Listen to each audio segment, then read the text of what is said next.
You can hide distracting items from the Safari browser in iOS 18. This allows you to block certain items from the web page for some time. This feature lets you focus on all the important things without being distracted by the elements that you don't want to see. In this video, I will guide you with how you can hide distracting items from the Safari browser in iOS 18. So first of all, launch the Safari browser on your iPhone. And then visit the web page from which you want to hide distracting items. After this, tap on this icon next to the address bar. Now, tap on Hide Distracting Items. After this, select the item that you want to hide. For example, I want to hide this, so I will tap on it. After this, tap on Hide.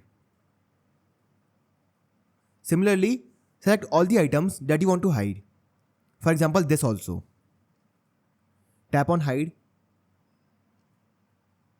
After this, tap on Done. Now as you can see, this will hide all the distracting items from the web page. If you want to see these items again, then tap on this option and then tap on Show Hidden Items. Tap on Show. Now as you can see, all the hidden items are visible again. So this is how you can hide distracting items from the Safari browser in iOS 18. I hope you find this video useful, and if you do, then don't forget to subscribe our channel.